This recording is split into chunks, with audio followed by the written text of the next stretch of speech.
It needs to be. It says we're live. Oh, do I need to sit on the can or something? I could get a pillow to sit on.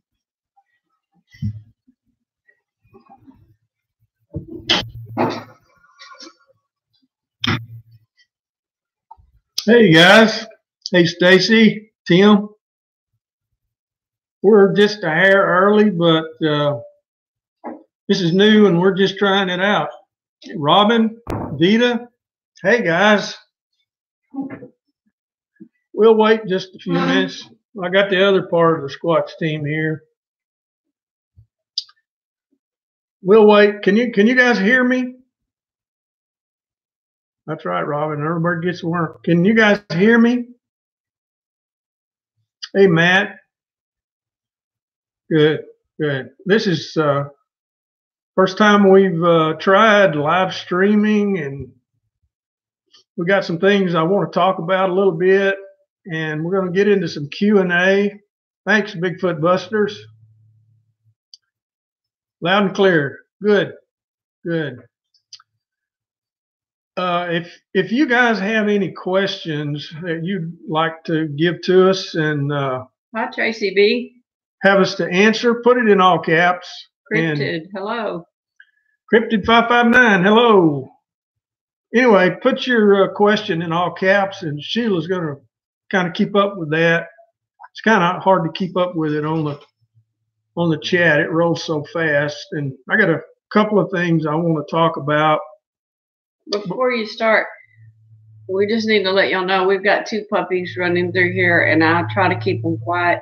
It's Gus and Woodrow, but they don't understand sometimes. So if you hear some noise in the background, it's our puppies. Watchdogs.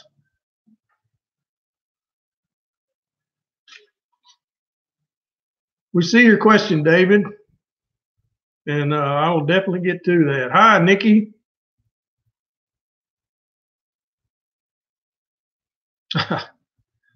Guard 2033, that's a good question. We'll get to that question a little bit later.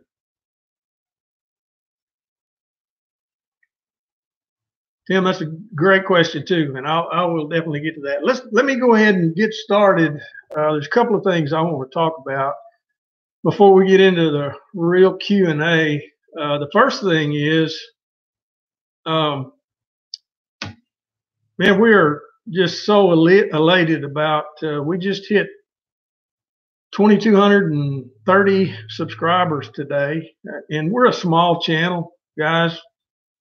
In the realm of YouTube, we're a very small channel, but we have been growing steadily. I guess in the last several months, Thanks, Matt. Thanks, Matt. We, we did the documentary with Bigfoot Odyssey, and that was a big boost to the channel.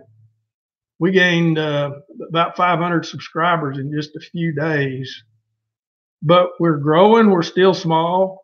Hopefully what we're doing, our subscribers are enjoying, and we're really, really working hard out there for the subscribers and trying to get good video and good documentation on evidence for you guys. Thanks, Tim.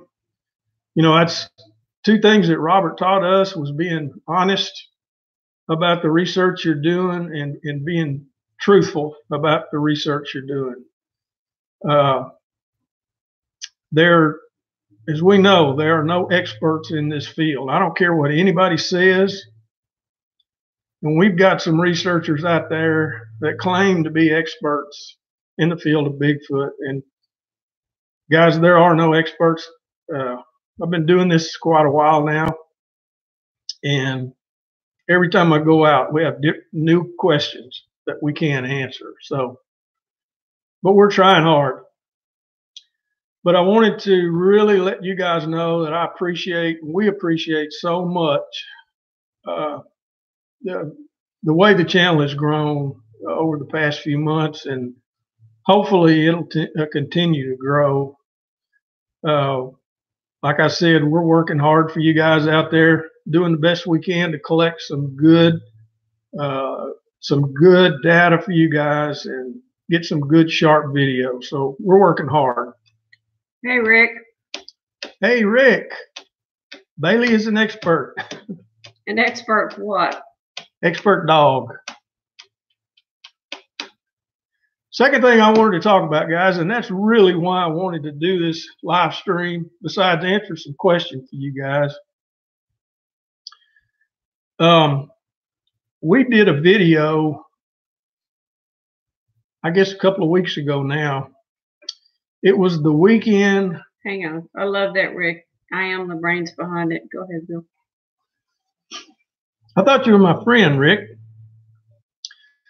Anyway, the weekend after we did the documentary with Bigfoot Odyssey, we were back down at our cabin. And I know that a lot of you guys have seen that video, but we were eating dinner that night, right at dark. The sun was setting, and just all of a sudden, we started having rocks hitting the back of the cabin. And there were 3 of them over about a 15-minute period while we were sitting there eating. So, you know, I grabbed the camera and told Sheila, let's go. There's something going on out here. So I went out, started filming, and filmed what we believe is a juvenile Sasquatch that was standing by that tree, watching us. Now, we have gotten a ton of comments and inquiries about that video. A lot of them wanting to know, man, you zoomed right in on it and then you just turned away and started filming somewhere else. And they're right. I did do that. And why? There's only 2 reasons that I can think of. Number one, you got to remember, I'm looking at a little 4-inch screen when I'm filming. And a lot of times it's hard to pick up something like that just looking at that little 4-inch screen. But I did zoom in on it, zoomed back out, and then went to the right and started filming in another area, which we believe we caught something in that area also. The other explanation, one of our subscribers sent me a link to a video that Colorado Bigfoot did, and it's basically the same thing. He filmed what he thought was a Sasquatch standing beside a tree, filmed it for a few minutes, and for whatever reason just turned away and went somewhere else. And then afterwards just could not figure out why he did that. Well, I'm kind of the same way. I don't know why I did that. In fact, I don't even remember doing that. I don't remember seeing that. I don't remember zooming in on it. I remember turning to the right and filming in some brush over there, something that really looked odd to me. It looked like a face. And I called Sheila over and asked her to take a look at it. And then she actually walked toward it. And you want to tell them what happened when you walked toward it? When you were zooming on what you thought of something, and I walked over there toward you. Yeah, when you asked me, are you still filming? Oh, so no, I walked over there to where you were, and we look at that little 4-inch viewfinder, and we both could see something, but we didn't know what it was. So you kept looking. I kind of wandered back toward the left, to where you filmed the creature. And when I got down to our gifting log, there was something that tore out of there on 2 legs, and it was big and it was loud. And I said, Bill, roll the camera this way. You hear me faintly say that in the background. But I don't have any doubt that it was, I think there was more than one there. And I think I was getting very close to it, maybe 20, 25 feet from where I was at. I heard, didn't see it, but heard it. And some of you, Rick, you may have experienced this. I got goosebumps from my head to my toes. And it wasn't a I'm scared kind of goosebumps. It was just a wow, I'm really close kind of goosebumps. And like I said, didn't see anything, but it was very obvious what the noise was. And Bill moved that way, but by the time he got there, there was no more noise. It had moved on. If you guys hadn't watched that video, I think the name of it is this the Sasquatch that threw the rocks? And then the next morning we did a recreation, which we're going back down pretty quick. What I want to do is I think I know exactly where I was standing now. I want to do a recreation right at dark when the sun's setting. So the lighting will be the same. I'll be standing in the same place and everything. But we did a recreation the next day with Sheila standing right by that big tree that makes a Y. And there was nothing there. Absolutely nothing. I believe that Sasquatch was a juvenile. It appeared to be maybe a foot taller than Sheila, maybe 6.5 foot tall. We had been finding small footprints down there for a couple of weeks, about 10 to 12 inches long footprints. We found them in several locations down there. So that may be the juvenile that we've been seeing down there. Hi, Rick. Thanks for coming in for a while. Hey, bye, Rick. Appreciate it. Appreciate you stopping in. It appeared that Sasquatch had a stick in its hand. It would have been its left hand. It almost looked like Sheila called it a spear. It almost looked like it had a long spear in its left hand. So I just wanted to share a couple of things about why I didn't really zoom in on that thing. And I think if I would have noticed it standing there, I would have got out from behind that brush and at least walked toward it to see what it would do. But quite frankly, I don't remember seeing it. I don't remember zooming in on it. The first thing I remember is standing over there filming in that brush and asking Sheila to come over there and take a look at that. So, guys, I don't know. It's weird. But I'm excited that, you know, I've always thought you're not going to see a Sasquatch unless they want you to. And I'm excited about, I kind of feel like they wanted us to see them, to let us know they were there. I mean, why were they throwing rocks and hitting the back of the cabin if they didn't want us to come outside? So anyway, you guys take a look at that video if you hadn't already, and the follow-up video. I think it's pretty interesting. So anyway, I wanted to talk a little bit about that. The other thing, if you guys got any questions, just put them in all caps, and Sheila's going to keep up with them. We'll try to get them all answered for you guys. We got 41 here right now. I think that's great.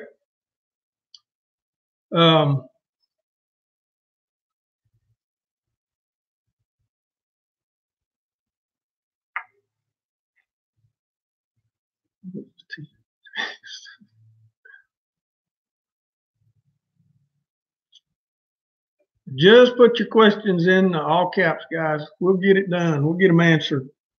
Cryptid, in answer to your question, have we seen any rocks stacked up? I don't know if you've caught some of our videos, but we have a gifting area and haven't had rocks stacked up, but we have had Some rocks moved around on the gifting tree.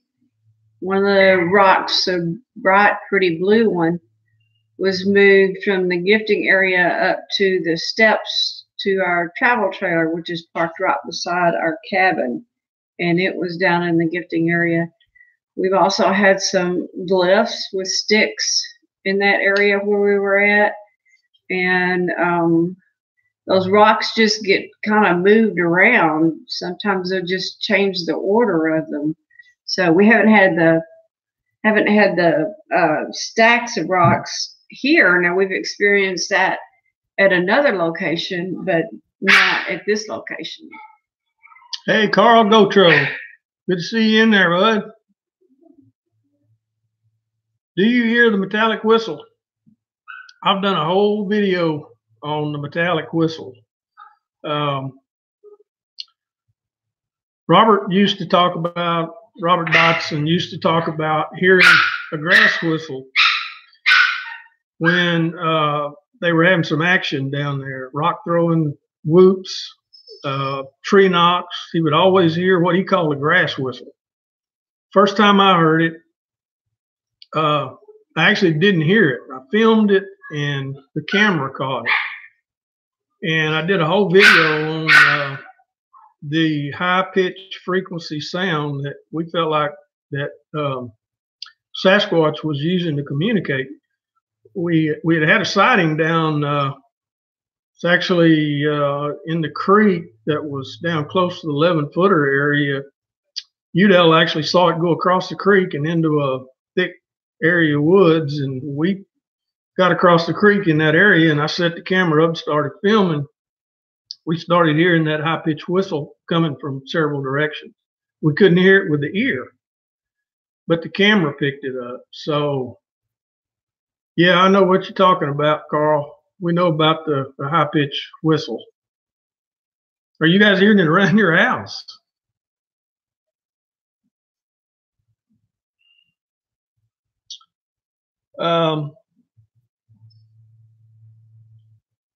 Have they messed with the little Bigfoot toys since that gifting tree video? Yes. They've done it twice, John. 2 different times we went down there, and that little Bigfoot doll's been stuffed up in that cedar tree. The exact same place. Right between the same limbs, the exact same place. So,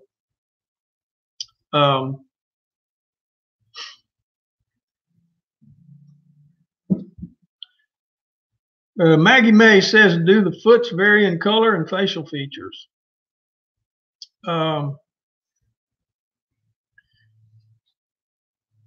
From our experience and from the visual sightings that we've had,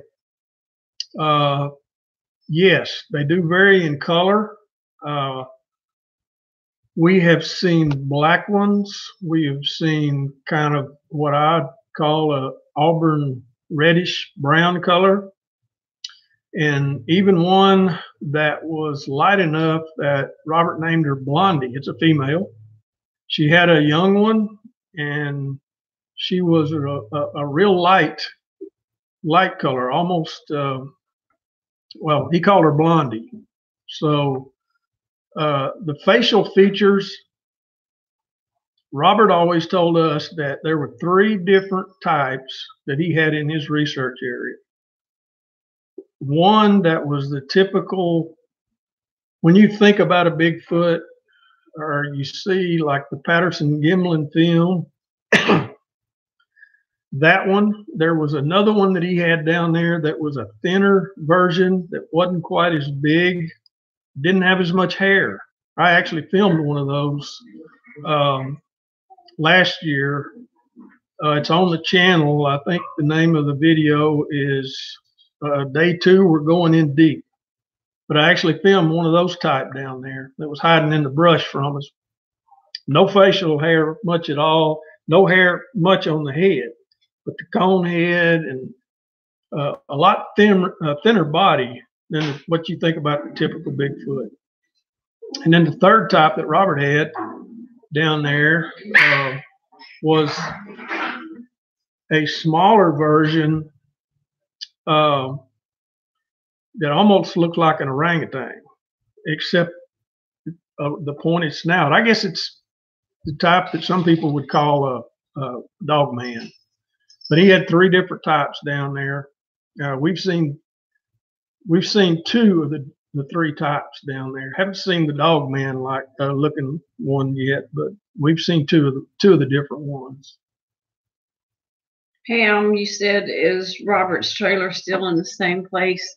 No, it has been moved from that location, but we do get a lot of activity when we stay overnight there in the barn that's still there. We always get activity, rocks thrown and noises and things moved around, but Robert's trailer is not there anymore. It got moved shortly after he died. Go up to the very first question. David said, "Are there any more videos from Robert's area?" David, there's going to be a lot more videos. We actually had a trip planned back up there last weekend with the entire Squatch team. And hey, Carrie. Hey, Carrie. And Linda. And Linda. We actually had a trip planned back up there last weekend, and some things fell through for part of the team members, and we had to postpone. So we'll be headed back up to southeastern Oklahoma, and just as fast as we can get up there. I got some things that's going on around here that need to be taken care of, but as soon as we can, we're headed back up and spend a week or 10 days not only doing research in Robert's area, but also, man, for what happened to us there at the cabin, there's a lot of research that I want to do there around our place. So we're going to be spending a lot of time up there in the next few months. So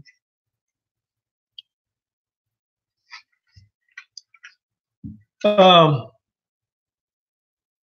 asking about Udell's date with Blondie. I think we'll leave that out there for Udell to respond to.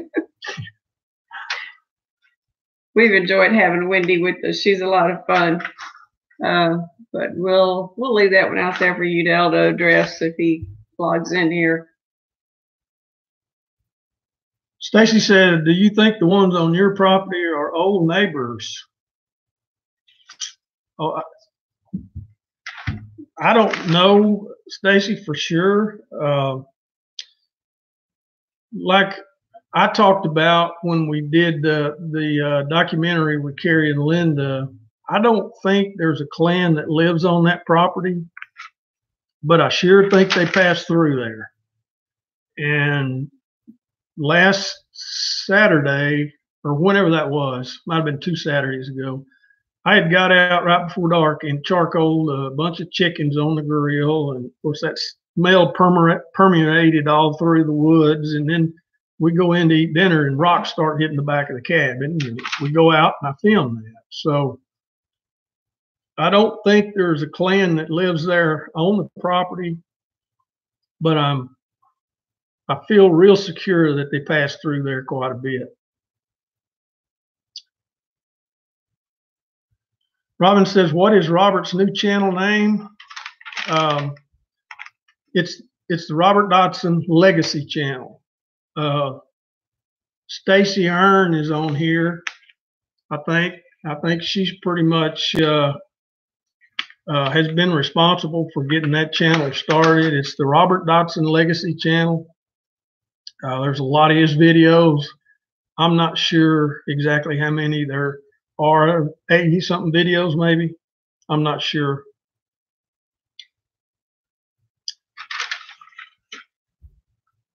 Amanda's asking, do you think it was the juvenile that threw the rocks or an older one?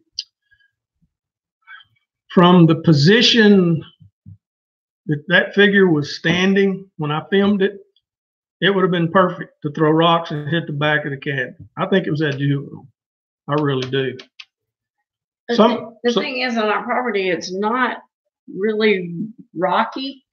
So when y'all saw me throwing sticks at the back of the cabin, I I think that's what it was, because you have to really, there's just not many rocks. Now, when we've had rocks thrown at the front of the cabin, we do have rocks in the driveway, but at the back, there's just no rocks. So I think it was a stick that was thrown, because there were um, several sizable sticks laying right there where we heard it hit.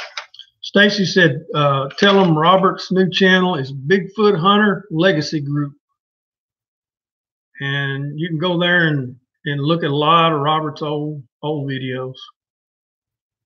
Yeah, Bigfoot Busters just put up a link to it. So thank you for that. Yeah. Thanks to Bigfoot Busters. James wants to know, do you think the moon affects the Bigfoot activity? James, I hadn't really seen any evidence of that. As far as activity picking up on a full moon or decreasing, Tim, I'll get to that in just a second. I really haven't seen that. I mean, we've been down there on moonlit nights and had a lot of activity, and we've been down there in the dark of the moon and had a lot of activity. We've had a lot of activity during the day, so I don't feel like the moon has a lot of effect on activity. I mean, you got to think these animals have got to eat, and they've got to move around. They've got to water. They've got to find food every day, as big as they are. So I don't think they can worry about what the moon stage is in. They're going to have to hunt every day. So I don't think it does. I may be wrong, but I don't think it has any effect on their activity. And Vita said, will you ever go to the area that we call the birthing area? We've been to that area. They just keep chasing us out. Yeah, we've done a lot of filming in that area, but like we said, once you cross that creek, they don't want you there, and they chased Udell out, and you just get the message that they don't want you there. So we probably won't press that too much. We will go back. We'll go back. That's one of our primary areas. It's actually across the creek from the 11-footer area, and down the creek a little bit, but that's one of our primary areas, and it seems like we always get some type of action going on when we go down there, either rock throwing or growls. As soon as you get down there, you'll start hearing wood knocks. So we'll cross the creek and go over there again, if nothing else, to try to film it. I want to try to figure out what the heck is going on over there, but we'll definitely go back. John's asking, how large is Robert's research area? Well, John, it's 2.8 million acres. It's the Ouachita National Forest. I guess the camp area where we stay up there is 88 acres, but it joins on the backside the Ouachita National Forest, which is 2.8 million acres. 99% of our research is done in the Ouachita National Forest. So we try to get as far back in the forest as we can. Hey, there's Scott, part of the Squatch team. Scott Hundley, part of the Squatch team's here. Hey, Scott.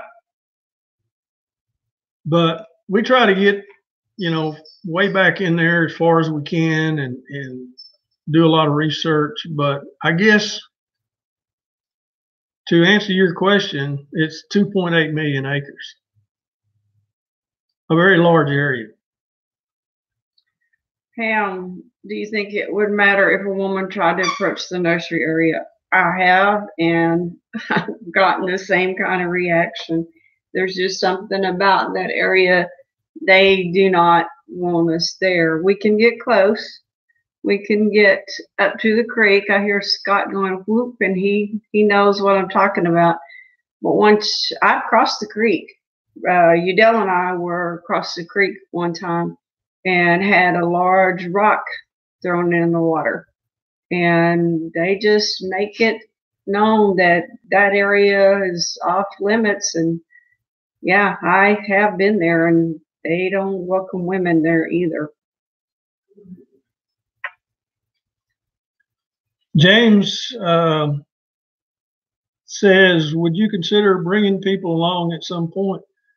Yeah, I mean, I think we'd consider at some point. We need more people in this field. We need good, solid researchers out there. And I think the more people we can get involved in this, the better. But we really need more people out in the field doing what we do. And I think we would certainly be open to taking some people out and introducing them to it. And here's what we do. Here's the research techniques we use. Here's the equipment we have. There's you're going to have to buy some basic equipment and spend a little bit of money getting started. I mean, you're going to need a good video camera, some equipment that you're going to have. But yeah, we'd love to introduce some more people to this and get them in it, get them started. Certainly would. Carl said, do you think there is 4 in a family? Well, Carl, I guess that's Carl Gotro.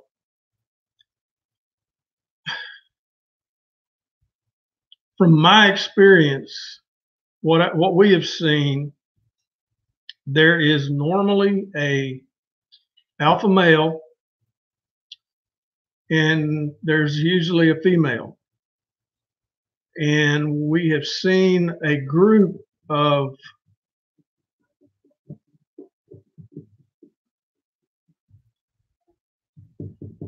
two young ones.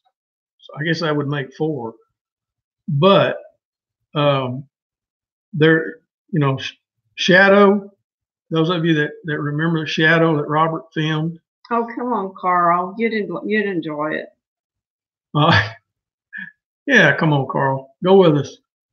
Let's go out there on a midnight excursion down there. You'd enjoy that. Where was I? Robert had a large female down there he called Blondie, and he got a picture of on game camera that had a juvenile on its back, a small one. Robert also felt like that Shadow was part of that family group. So that would have been an alpha male, a female, and 2 young ones. Robert also had a theory about these so-called rogue males. When a male gets to a breeding age, the alpha would run them off and not let them be part of the group anymore, and they would go off and become a rogue. And Robert had a theory about that, some of the evidence that he'd uncovered, and that they were seemed to be particularly aggressive. But okay, Stacy, I see it. Go ahead. I'm sorry. But I do think they're family groups. I've always said, from my experiences and my research, that when you're in a situation where you're getting some type of action, whether it's wood knocks or rock throwing or whoops or growling or whatever, or if you have a physical sighting, there's never one. There's always more than one. We've never been in a situation, even with a sighting, where there's only been one. There's normally maybe 2 or 3, and never just one. So in that video that we just did, I believe, and several of our subscribers have pointed out what they think to be a face. I'm pretty sure there was more than one there that night. Bill turned off the camera and almost immediately, I mean, I don't, it just happened. It wasn't planned by the creatures, but he turned off the camera and we heard like 3 owl calls, just boom, boom, boom. And that really just doesn't happen, that they all go off at one time like that. And so I think there was something more than just the one that we got on, clearly got the figure on the film. I think there was more than one, and many of you have pointed out timestamps.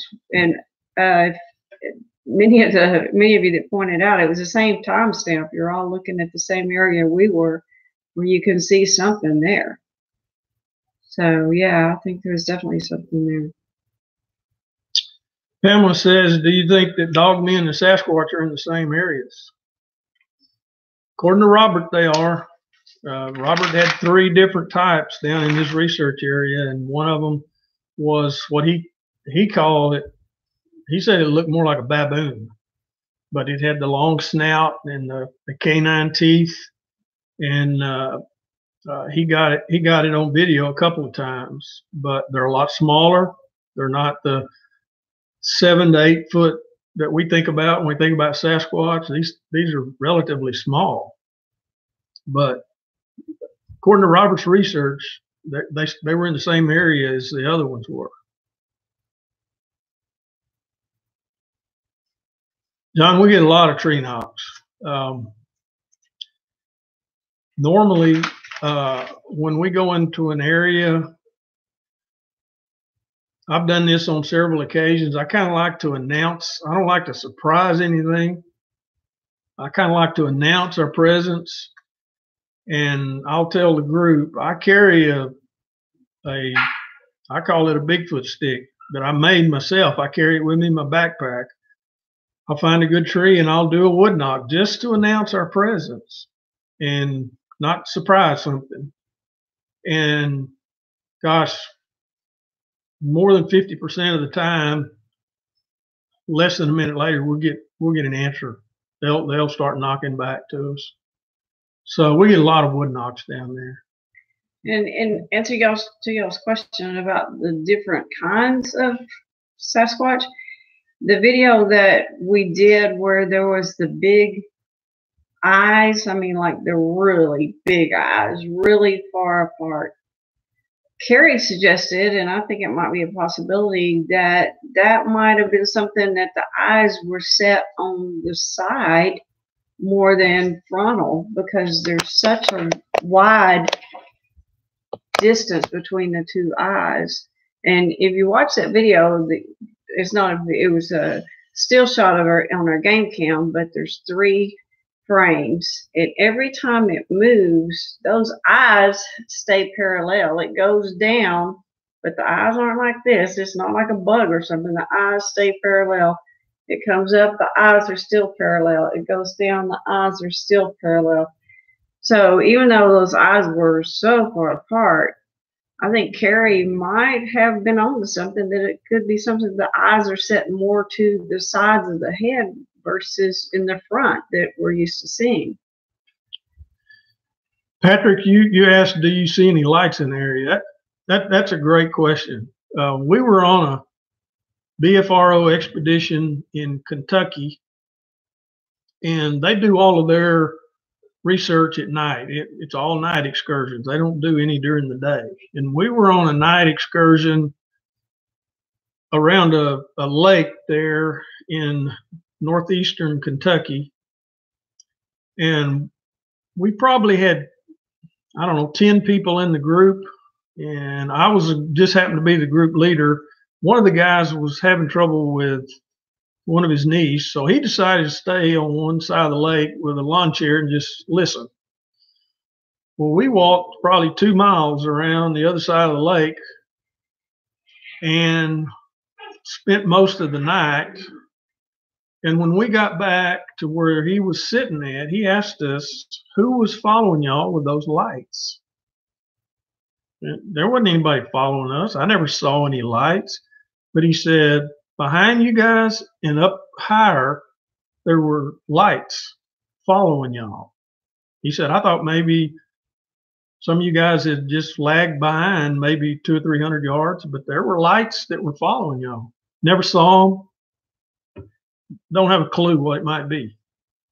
But that's the only experience that we've ever had with lights. No, Anwar, we haven't ever checked that out, but I'm making a note of it right now. It's something we can certainly look at. It was very crazy, and it was creepy when he started telling us those lights were following y'all. And never saw them, didn't have a clue, never heard anything.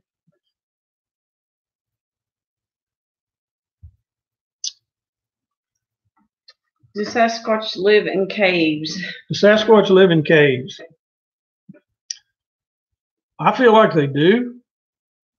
I feel like, you know, they're going to have some place to have shelter, whether it be during the winter when it's freezing cold and snow and ice, or in the summer when it's 100 degrees. In our research area, there in southeastern Oklahoma, there's a lot of caves, and we found a lot of caves there. There's a lot of rock cliffs. Scott can certainly attest to that. If Scott's still on here, he had me climbing up those cliffs a couple of weeks ago, and if I would have slipped, it'd have been all over.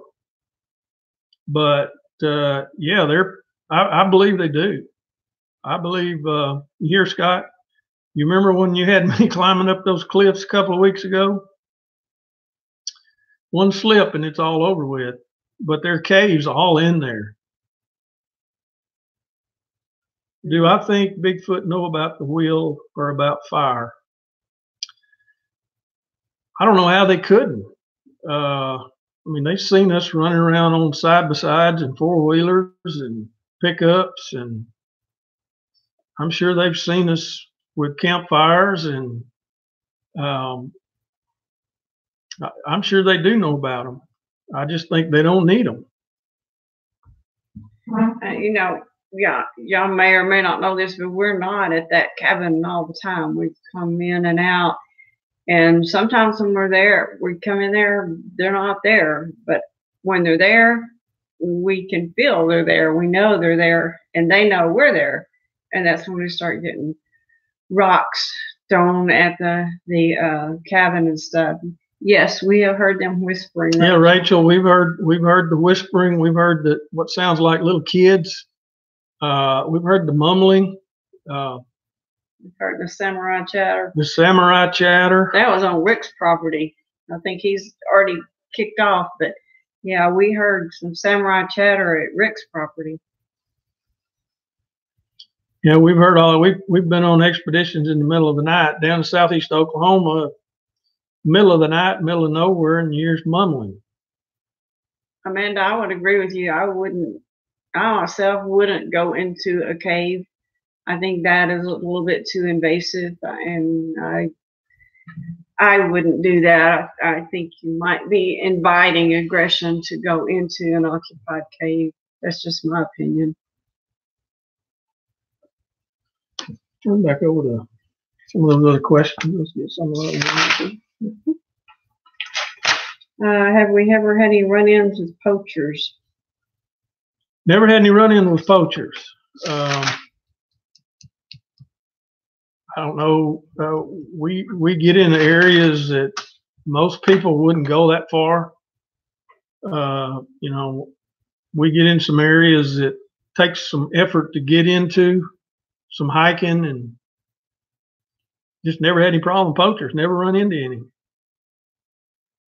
I just think we get in areas where poachers are not normally going to go. It's, you know, they're not going to hike 2 miles or 3 miles back in the woods and in the middle of the night, especially. So, no, never had any problem with poachers.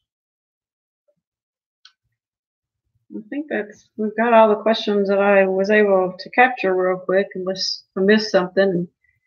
Somebody wants to shoot it up there again. What sort of response do you think the rock throwing is supposed to draw? Yeah, we've had them come pretty close with rocks. Bill can tell you about a time when one came really, really close with Udell and Scott. And no, I don't think Scott was there. It was just Udell. And Bill can tell you about that, but that was pretty scary. I think when they throw rocks at the cabin, I think they're trying to get us to come out, whether just to check us out like we do them, but I think they want us to come out, don't you? I think it's just a ploy to get your attention. We've had so many times had rocks thrown at us, and I think it's to get your attention, either to say y'all need to leave, or like a couple of weeks ago at the cabin, wanting us to come outside. You know, I'll say again, I don't think you'll ever see a Sasquatch unless they want you to see him. And I think that particular day, that juvenile wanted us to see it for whatever reason. And that's why I think it stood back there and threw rocks until we came outside. And I just happened to have a camera. Again, I had no idea. I filmed it till we started reviewing the film. But what y'all might know is that was maybe 25 feet from where I was standing, and I didn't even see it. But if you're watching the film, you'll see me walk into the frame shortly after that. That wasn't 25 feet from where I was standing, and he was so still that I never saw any movement right there. Oh. Somebody asked earlier, do we ever do research in Texas? And Harvick says that he lives about 80 miles from Comanche County, where we've had some activity. Yeah, we've researched all over Texas. When we first started, we researched in East Texas and in Southwest Texas when we first started. In Comanche County is where, if you look at the cover photo of that little juvenile that we got on game camera, that was that in Comanche County? It was certainly right close to it. No, I was in Coleman. Yeah. But that was like the next county over from Comanche County. And we did a lot of research in East Texas, Sam Houston National Forest.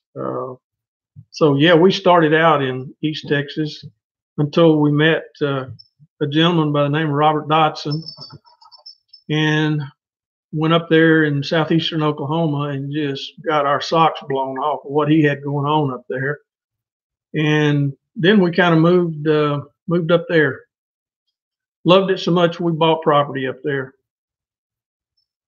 And having the Bigfoot activity was just a bonus. We didn't buy the property because of that, but it didn't take very long for us to start seeing some signs. In fact, my two little puppies that I told you about earlier that I never let out of my sight up there, I took one of them out to the bathroom, and I got that chilled feeling.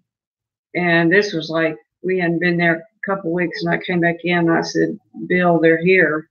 And he said, who's here? And I said, they're here. Because I could just feel something there watching me and that puppy when I had him out to go to the bathroom. And I think they would make a nice little hors d'oeuvre, so I don't let them out of my sight even for a second.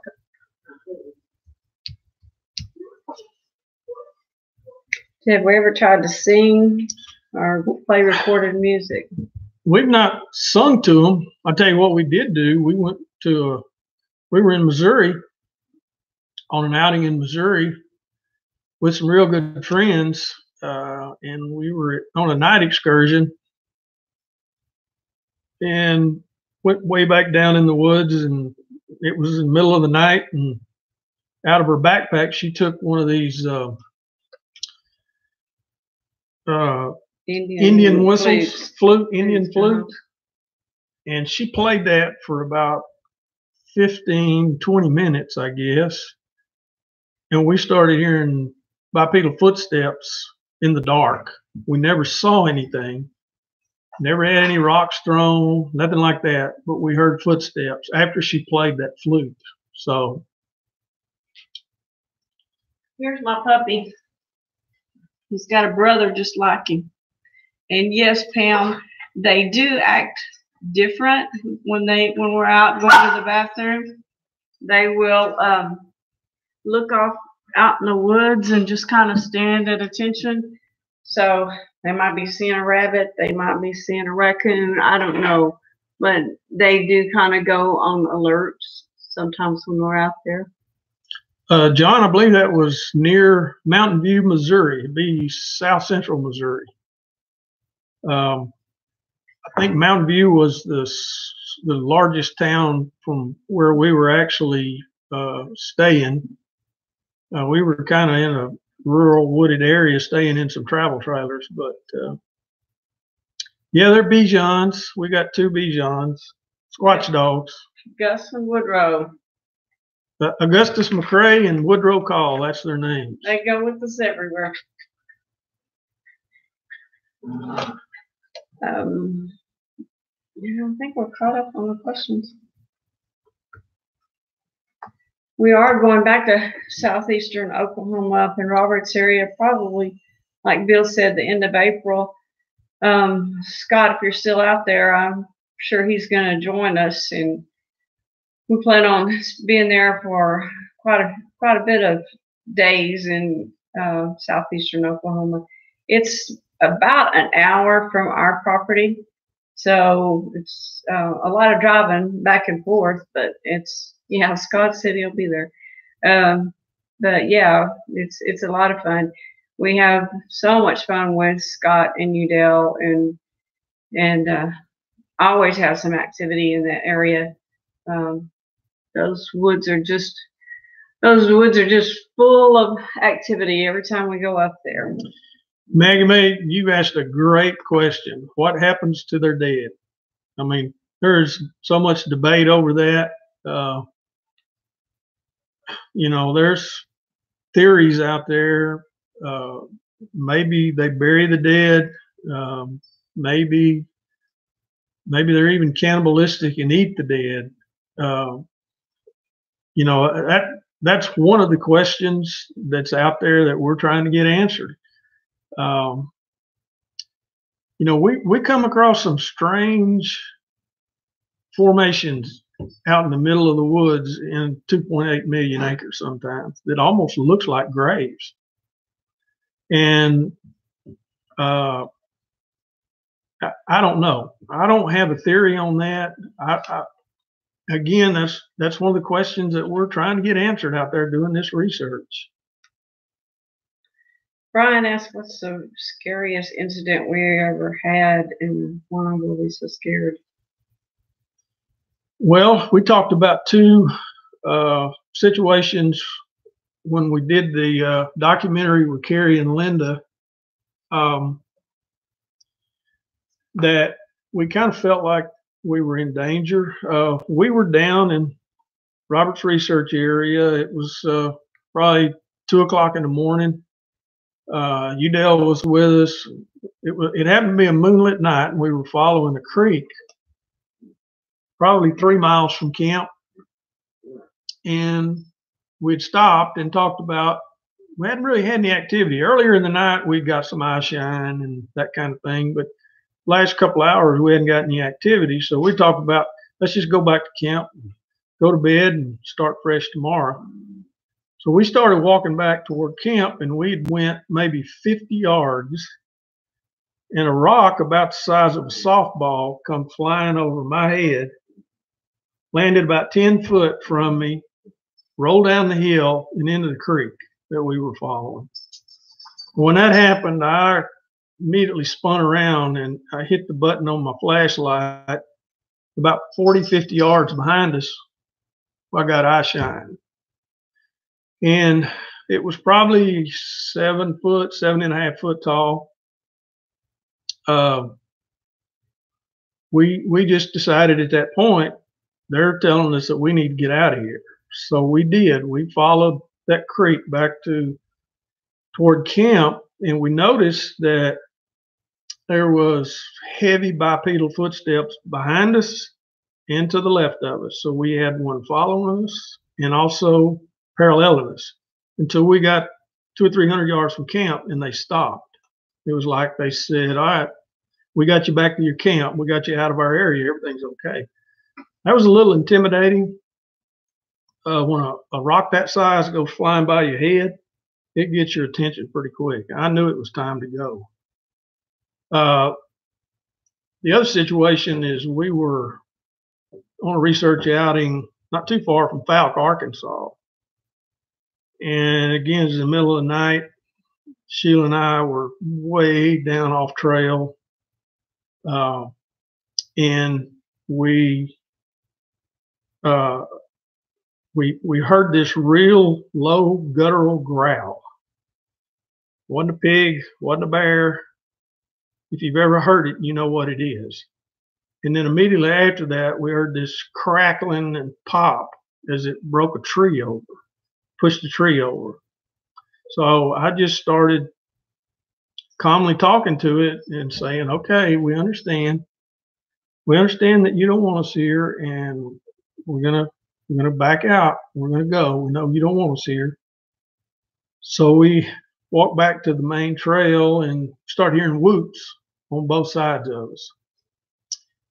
Next day we go down there, and it's a tree about 10 inches in diameter that just about 3 foot up is just snapped, like something just snapped it off and broke it. So I think they were telling us, y'all need to leave. We don't want you in here, so you need to go. And that wasn't too awfully far from Falk, and everybody knows what Falk's famous for. I felt a little intimidated that night. I felt like if we hadn't decided to leave, I felt like it was fixing to get pretty intense.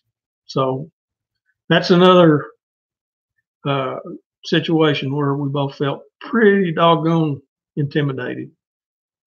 I think one time that was kind of scary to me, we were camping out with Robert and a bunch of other guys.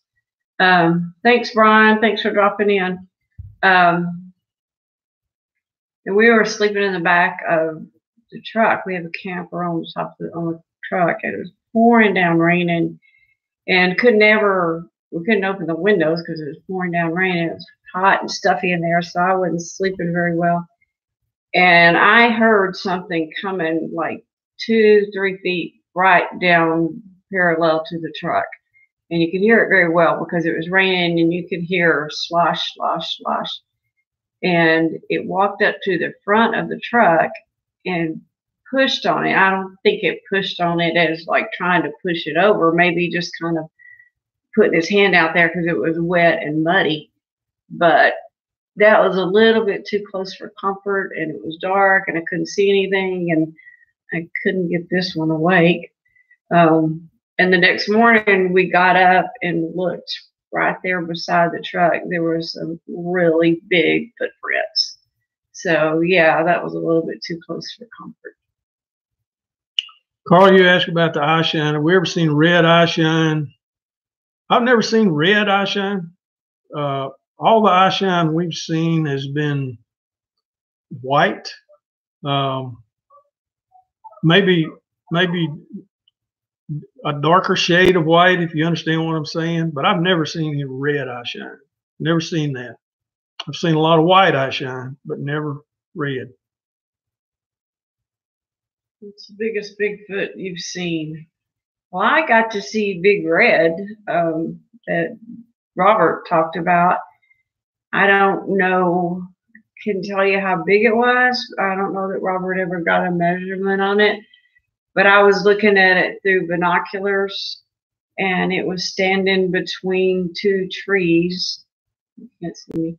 I don't even know how far apart the trees were because, like I said, I was looking through binoculars, but I just know one shoulder touched each tree, and it was big, but I couldn't give you a measurement. It was too far away. Family, you ask, have either of you ever experienced mind speak? I guess you're referring to what some people claim a Bigfoot can do as far as with sound. I'll let Sheila talk about what happened to us when we were in Kentucky. And I talked earlier about those of you that seen the video I did a couple of weeks ago where I filmed the little juvenile, we feel like is a little juvenile Sasquatch standing there by that tree after it threw rocks and hit the cabin. I don't remember filming that. I don't remember seeing that until probably the next morning when I started looking at the video, and I thought, my gosh, why didn't I walk toward that? Now, did I just not see it on a little 4-inch screen when I was filming? Or did something happen that made me turn away and start filming over here somewhere? I don't know. But let Sheila talk about what happened in Kentucky. Yeah, Scott's talking about, he does have the 11.5 foot video that Robert filmed. So yeah, there's one measurement. I don't know what you're talking about. We were in Kentucky walking out in the buzzing ears and the clocks going crazy. Yeah, that was another at Rick's. Too bad Rick's not here. Yeah, that was at Woodbooker Farms where we were. Everybody that had something electrical. One of the girls that was with me had a Fitbit, and another one of the guys had a camera that had some digital on it. I had on what's my ears called? Parabolic mic. Parabolic mic, and we were like, Rick felt like we were probably too close to too many of us, and we were just invading. Everybody had something electrical. It shut down, and my parabolic, the static was so loud I could not keep the headphones on. I had to yank them off. It got so loud. So something happened that shut down about 4 or 5 different pieces of equipment like that. Can't remember what it was Rick was holding, but there was even something Rick had that shut down. And I think it was his video camera. Yeah, I can't remember. Scott says he got the 11.5 footer also, so check his Facebook page. Yeah, so I think we have had a couple of incidences of that. David says, do you think Bigfoots are immune to venomous snakes and other creatures? It would just be a guess on my part, David. I would say probably no. I mean, they're a living, breathing animal, just like a human. So I don't know. Maybe over the years they've developed immunity to like snake bites. Maybe not. I don't know. I would lean toward they probably don't. I mean,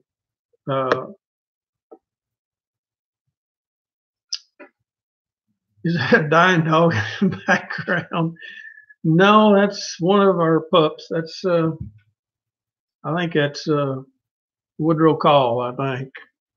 No, Udell does not have his own channel. No, he doesn't. He just contributes part of the Squatch team. I'll tell you one more quick story. The time that I was really a little bit uncomfortable, and then we've been taking up these folks' time for an hour. We don't want to overdo it. But we were on an expedition, and Bill and I don't know, 5 or 6 in Kentucky, 5 or 6 guys, and me and a woman, Vicky. And we had a really, really exciting, fruitful night. And we were way back in Kentucky woods. It's about 2 o'clock in the morning. And somehow, well, Vicky and I were talking, and we just weren't paying attention. And the guys got quite a bit ahead of us. And so it was just she and I walking in total darkness at 2 o'clock in the morning. And I said to her, Vicky, I think we're being followed. And so we kind of did a cadence walk. We counted out loud 5 steps and stopped. And on either side of us, there was 5 steps and 2 more. And it stopped. And so we did that a couple more times and got the same response. And then we felt that the steps were moving closer to us. We were we were on a little narrow path, and we felt like they were moving closer to us. And we got really uncomfortable because the guys were quite a bit up the road from us. And that's when we stopped and got on the radios and said, hey, guys, y'all get back here now. We're really uncomfortable with what's going on. But I think they were kind of moving closer. And I don't know if it was just because it was me and a woman, just two women. I don't know. But they were definitely moving closer in on us. John, you said you asked what made us get into Bigfoot. Go to Bigfoot Odyssey's channel, episode 8. They did an hour and 26-minute documentary on what got us into Bigfoot. If you haven't been there, you hadn't subscribed to Bigfoot Odyssey, you guys need to go take a look at that channel. And episode 8 is the Squatch team. And we talk about what got us into it, what got us started. Go take a look at that. We've taken up about an hour of these folks' time. Tracy, we don't have any PayPal info. We're not monetized. I'm not a monetized channel. We're not in this for money.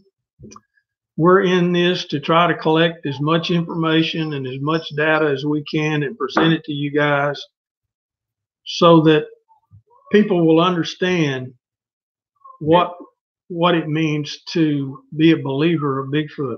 You know, we were skeptics at one time. I think to be a good researcher, you got to be a little bit of a skeptic. But we've seen these things. We've had interaction with these things. We know what it's like to be around them. So we want to present that to everybody that follows us and follows our channel, and make it just like you guys are along with us when we are on our expeditions and doing our filming out in the field.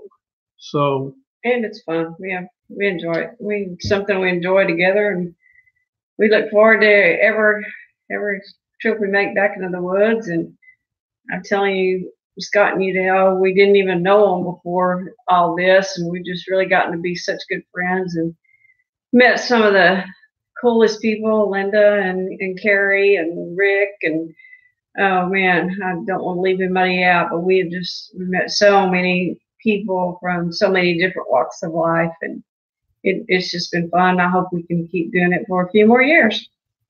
Guys, we appreciate all the great comments. We're reading every one of them as fast as we can, and we appreciate all the good comments. Before we go, I'll just let you guys know we got a lot of stuff coming up. We're fixing to spend a tremendous amount of time in southeastern Oklahoma with Scott and Udell doing a lot of filming for you guys in Robert's research area and in our research area. I don't know if you guys are aware of it, but right next to our property is a 10,000-acre wildlife refuge that we've only explored a tiny bit one afternoon. There's no doubt in my mind there are squatches there. And we're going to do some investigating there on our own property and, of course, in Robert's old research area. So we're going to be doing a ton of stuff for you guys. Y'all stay tuned to the channel. Click that little bell, get a notification when something new comes out. And just you guys know we're out there working hard for you. Well, you guys be safe, and we'll be doing some more of this as we can. I think it's great to be able to get on here live with you guys and interact with you. So we really plan on, when we're back at our property, to go out and do some live streaming there when we're actually back behind the cabin, and do some live streaming there. We'll be going up there probably a couple more weeks, so watch for that. We'll be sure and put a notice out, but we plan to just sit out back behind the cabin and let y'all see what we see. Pamela asks, how do y'all join us? Go to YouTube, do a search on the Squatch team, hit that subscribe button, and hit that bell. And every time we post a new video, you guys will get a notification if YouTube is working properly. So Max, I'm not. The only way I would do that if we were in danger. And if we were in danger, we don't go in the woods that we're not armed. We're armed. Trust me. I don't know if y'all saw the video, or no, that was on Carrie's when I was there and hunting on our property in the pop up by myself, and a rock came and hit my foot. Not hit my foot, but my foot was up against the canvas, and it hit the canvas on the outside. Yeah, I chambered around. I wouldn't have used it unless I had to, but I grabbed the radio. But I was down there by myself, and I'm always armed. Wouldn't use it if I had to. I'd rather call Bill and make him do it. But yeah, I was ready if I had to. Guys, I just can't let you know how much we appreciate you guys. We're a small channel. We're growing. We're growing every day. But I just can't let you guys know how much we appreciate you guys that subscribe to us and all the comments. I try to answer every comment, either me or Sheila. We try to answer every comment. I think if y'all take the time to make a comment on a particular video, then I should take the time to answer it. And that's a commitment that you got from us. We want you guys to feel like you're right along with us. So having said that, stay tuned. We got a lot coming. So you guys be safe, and y'all have a blessed day.